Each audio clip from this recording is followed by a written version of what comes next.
اعوذ باللہ من الشیطان اللعین الرجیم بسم اللہ الرحمن الرحیم الحمدللہ رب العالمین الصلاة والسلام علی رسولہ الکریم وآلہ الطیبین الطاہرین المعصومین اما بعد فقال اللہ تعالی سبحانہ بسم اللہ الرحمن الرحیم وَلَقَدْ زَيَّنَّا سَمَاءَ الدُّنْيَا بِمَصَابِيحَ وَجَعَلْنَاهَا رُجُومًا لِلشَّيَاطِينِ صدق اللہ مولانا العلی العظیم۔ حاضرین ناظرین السلام علیکم ورحمۃ اللہ وبرکاتہ۔ 5 جمادی الاولیٰ روزے ورود مسعود، ثانی زہرا، شریکت الحسین، عقیلہ بنی ہاشم، محسنہ انسانیت، محافظہ امامت حضرت زینب سلام اللہ علیہا، آپ سب کو بہت بہت مبارک ہو۔ کسی نے کیا خوب کہا ہے کہ اسلام کا سرمایہ تسکین ہے زینب، ایمان کا سلجھا ہوا آئین ہے زینب، حیدر کے خد و خال کی تزئین ہے زینب، شبیر ہے قرآن تو یاسین ہے زینب، یہ گلشن عصمت کی وہ معصوم کلی ہے، تطہیر میں زہرا ہے تو طیبر میں علی ہے۔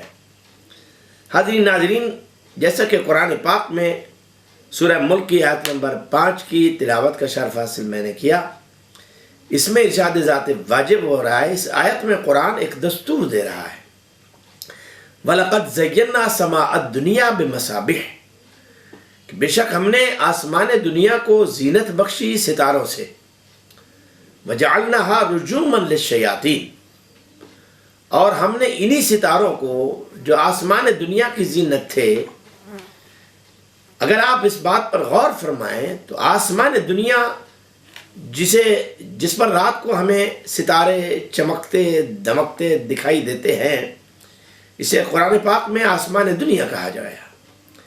اور ذات واجب کا ارشاد ہو رہا ہے کہ ہم نے آسمان دنیا کو زینت بخشی ستاروں سے، یعنی گویا اگر یہ ستارے آسمانوں پہ نہ ہوتے تو کوئی آسمان کی طرف آنکھ اٹھا کر دیکھتا تک نہیں، یعنی اگر آسمان دیدنی کے قابل ہے، بار بار دیکھا جاتا ہے، تو ان ستاروں کی جگمگاہٹ کی وجہ سے جو اسے چمکاتے ہیں، جو اسے دمکاتے ہیں، اور ارشاد ذات واجب ہو رہا ہے کہ چونکہ ستارے آسمان کی زینت تھے، وَجَعَلْنَهَا رُجُومًا لِلشَّيَاطِينِ، اس لیے ہم نے آسمانوں کی حفاظت کا کام بھی ستاروں سے لیا ہے۔ یعنی جب شیاطین اس ارادے سے زمینوں سے نکلتے ہیں کہ ہم آسمانوں میں جائیں اور آسمانوں کی خبریں چرا کر زمین پر لائیں، تو چونکہ یہ ستارے آسمانوں کی زینت ہیں، اس لیے ان کی حفاظت بھی انہی کی ذمہ داری ہے۔ یہ آگ کا شعلہ بن کر شیاطین کو جلا دیتے ہیں، لیکن آسمانوں تک جانے نہیں دیتے۔ تو گویا قرآن پاک کی سورہ ملک کی اس آیت مقدسہ میں ذات واجب ایک دستور دے رہا ہے، ایک قانون دے رہا ہے کہ جو جس کی زینت، اس کی حفاظت اسی کی ذمہ داری۔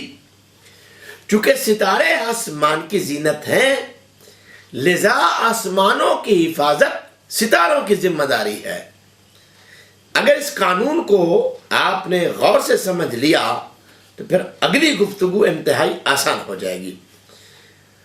آیت اللہ نعمت اللہ جزائری رحمہ اللہ نے اپنی کتاب انوار النعمانیہ میں اس بات کو وضاحت سے لکھا ہے کہ صحابہ کرام رضوان اللہ علیہم اجمعین نے رسول خدا صلی اللہ علیہ وآلہ وسلم سے سوال کیا، یا رسول اللہ، یہ بات تو ہماری سمجھ میں آ گئی کہ ستارے آسمانوں کی زینت ہیں، تو ان کے علاوہ بھی کوئی کسی کی زینت ہے؟ تو رسول خدا صلی اللہ علیہ وآلہ وسلم نے ارشاد فرمایا، ان اللہ زین العرش بی، اللہ نے اپنے عرش کو زینت بخشی ہے مجھ محمد صلی اللہ علیہ وآلہ وسلم سے۔ یعنی اگر ستارے آسمانوں کی زینت ہیں تو میں محمد صلی اللہ علیہ وآلہ وسلم عرش کی زینت ہوں۔ کیوں؟ فرمائے شق اللہ العرش، ایک دن اللہ سے عرش نے شکایت کی، یا رب اے پروردگار، تیرا حبیب، نبیوں کا نبی، رسولوں کا رسول، حسنین سلام اللہ علیہما کا نانا، زہرا سلام اللہ علیہا کے بابا، علی ابن ابی طالب علیہ السلام کے بھائی زمینوں پر چلتے ہیں، اور جب جب وہ چلتے ہیں سرزمین مکہ اتراتی ہے، فخر کرتی ہے، بھلے میں تیرا عرش ہوں، جب سرزمین مکہ فخر کرتی ہے آپ کے حبیب کے چلنے سے، تو اس وقت میں اپنے آپ کو اس سے چھوٹا محسوس کرتا ہوں۔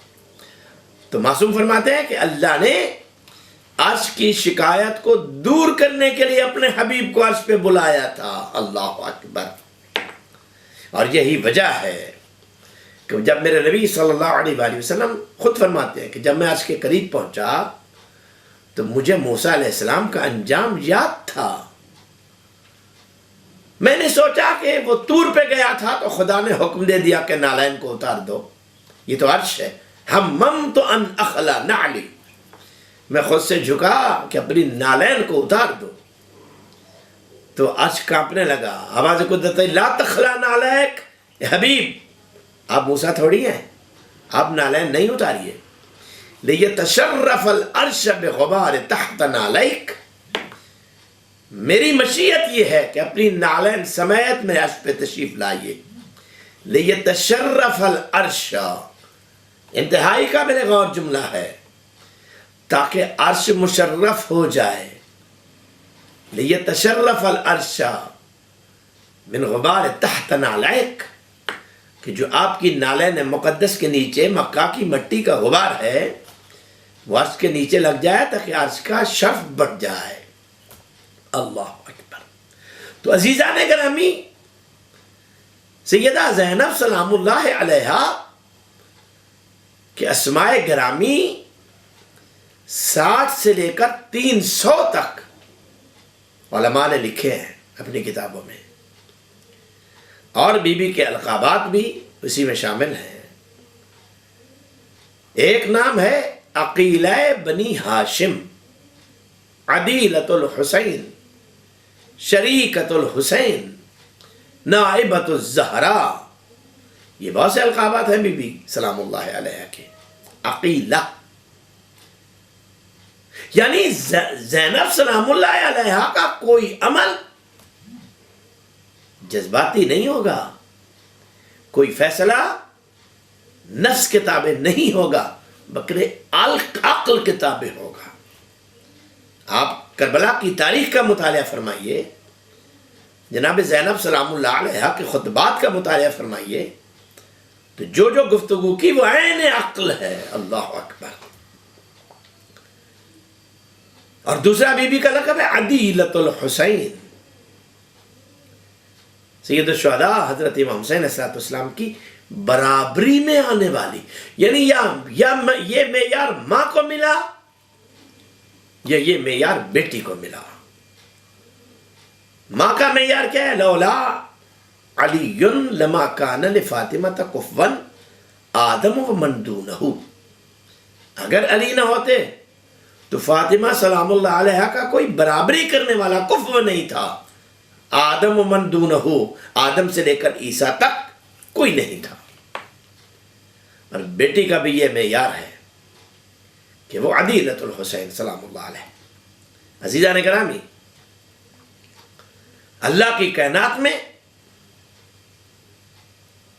اگر آپ غور سے دیکھیں تو ارشاد ذات واجب ہوتا ہے اول ما خلق اللہ العقل، سب سے پہلے میں نے عقل کو خلق کیا۔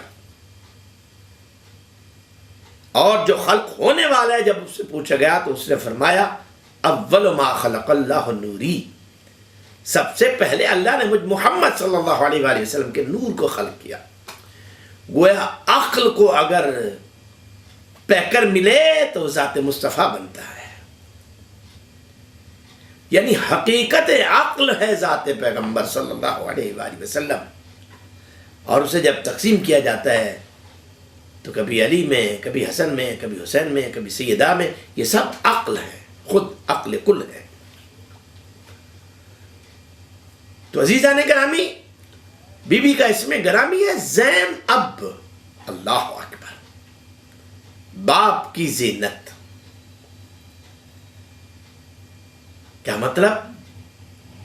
یعنی اگر آپ آیات مقدسہ کے مزاج کو دیکھیے گا تو اصول قانون کیا ہے، قرآن کیا ہے کہ جس کی زینت، اس کی حفاظت، اس کی ذمہ داری۔ اور اس لیے میری بی بی سلام اللہ علیہ کا جو لوگ شام میں گئے ہیں ان سے التماس سے دعا ہے، السلام علی من حفظت الامامت فی الکربلا، اللہ اکبر، سلام ہو اس سیدہ پر، اس دادی پر، اس جدہ پر، یہ سلام ہے حجت خدا جل اللہ تعالیٰ کہ جس نے امامت کی حفاظت کی کربلا میں، اللہ اکبر، امام کی نہیں، امامت کی حفاظت کی۔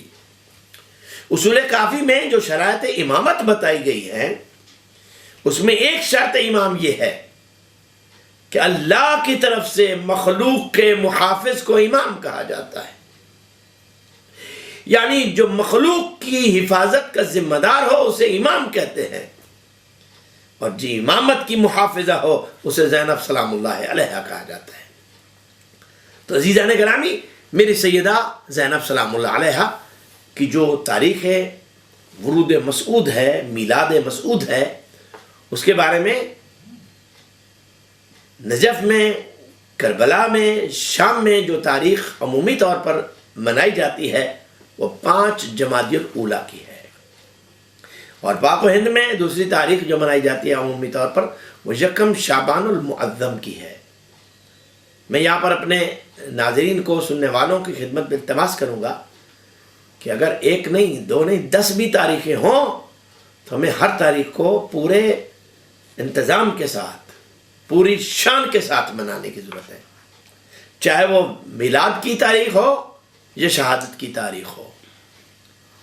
تو عزیزان گرامی، یہ 5 جمادی الاولیٰ کی تاریخ شام میں انتہائی شان و شوقت سے منائی جاتی ہے، اور عراق میں، کربلا میں، نجف میں، اور بالخصوص تلہ زینبیہ سلام اللہ علیہ میں انتہائی شان سے، عقیدت و احترام سے اسے برپا کیا جاتا ہے۔ بی بی کی دنیا میں تشریف آوری کے بعد پہلا جو سٹیپ ہوتا ہے، پہلی جو منزل ہوتی ہے، وہ بچے کا نام رکھا جاتا ہے، اور عموماً اصول یہی ہے کہ ہر بچے کا نام اس کے خاندان کا بڑا رکھتا ہے۔ لیکن اگر آپ زندگانی حضرت ثانیہ زہرا سلام اللہ علیہ کا مطالعہ فرمائیں گے تو آپ کو ایک عجب چیز ملے گی، نہیں بلکہ کائنات کے بڑے نے، علی کل شیء قدیر اللہ نے رکھے۔ پہلے حضرت آدم علیہ السلام، جن کا نام اسم گرامی حضرت آدم علیہ السلام کا علی کل شیء قدیر نے تجویز فرمایا۔ دوسرے حضرت یحییٰ علیہ السلام، سورہ مریم کو پڑھیے گا، اس کی آیت نمبر 7 میں ہے، یا زکریا انا نبشرک بغلام اسمہ یحییٰ، اے زکریا ہم تمہیں بیٹے کی بشارت دیتے ہیں جس کا نام یحییٰ ہوگا، یعنی گویا حضرت یحییٰ علیہ السلام کا اسم مبارک بھی خدا نے تجویز کیا۔ اور تیسرے حضرت عیسیٰ ابن مریم علیہ السلام، منہ اسمہ المسیح عیسیٰ ابن مریم، کہ حضرت عیسیٰ علیہ السلام کا اسم مبارک بھی خدا نے تجویز فرمایا۔ اور چوتھی ذات گرامی سید الانبیاء حضرت محمد صلی اللہ علیہ وآلہ وسلم کی ہے، جن کے بارے میں قرآن پاک میں ارشاد ہے، وَمُبَشِّرًا بِرَسُولٍ يَأْتِي مِن بَعْدِي اسْمُهُ احمد۔ عیسیٰ علیہ السلام اپنی بعثت کا مقصد بتاتے ہوئے فرماتے ہیں کہ میں اس رسول کی بشارت دینے آیا ہوں جو میرے بعد آئے گا اور جس کا نام اسم گرامی احمد ہوگا۔ اسی طرح حضرت امیر المومنین علی علیہ السلام کا نام نامی بھی، چونکہ ہمارا موضوع نہیں ہے ورنہ میں اس کو پھیلا دیتا، کہ جب جناب فاطمہ بنت اسد سلام اللہ علیہ کعبہ سے اس بیٹے کو لے کے باہر آ رہی تھی تو ارشاد ذات واجب ہوا، یا فاطمہ تو اشتقت اسمہ من اسمی انا علی الاعلی وہو علی، کہ میں نے اسے اپنا نام دیا ہے، میں علی الاعلی ہوں اور اس کا نام میں نے علی رکھا ہے۔ اور اسی طرح رسول خدا صلی اللہ علیہ وسلم جناب علی اور حضرت زہرا سلام اللہ علیہ کا نام بھی خدا نے رکھا، اور حسنین کریمین امامین علیہ الصلوۃ والسلام کا اسم گرامی بھی خدا نے تجویز کیا۔ اور جب رسول خدا نے فرمایا کہ اگر یہ بات ہے کہ علی مجھ سے سبقت نہیں لے سکتے، تو فوراً جبریل علیہ السلام تشریف لائے اور انہوں نے آ کر بعد سلام کی عرض کیا کہ اللہ کہہ رہا ہے انی سمیتھا زین اب، کہ ہم نے ان کا نام زین اب رکھا ہے، باپ کی زینات۔ تو عزیزان گرامی، گویا یہ شہزادی دو عظمتوں کی مالکہ ہے کہ ظاہراً باپ کی زینت بھی ہے اور حقیقتاً مشن توحید کی اور مشن امامت کو رسالت کی محافظہ بھی ہے۔ میری دعا ہے اللہ تعالی ہم سب کو ایسی خوشیاں زندگی میں ہمیشہ نصیب فرمائے، اور ہمیں اس خانوادے کی، چونکہ فرمان رسالت صلی اللہ علیہ وآلہ وسلم ہے وفرح بفرحنا واحزن بحزننا، کہ اگر تم ہمارے شیعہ ہو تو تمہیں دو کام کرنے چاہیے، ہماری خوشی پر تمہیں خوش ہونا چاہیے اور ہمارے غم پر تمہیں غمناک ہونا چاہیے۔ میری دعا ہے مولا بحق محمد بیت محمد علیہ السلام اور عقیلہ بنی ہاشم حضرت ثانی زہرا سلام اللہ علیہ کی تشریف آوری کے صدقے میں حجت خدا عجل اللہ تعالیٰ فرج الشریف کا جلد ظہور فرمائے اور ہم اس قابل بنائے کہ ہم اپنے مولا کی بارگاہ میں سرخرو ہو سکیں۔ والسلام علیکم ورحمۃ اللہ وبرکاتہ۔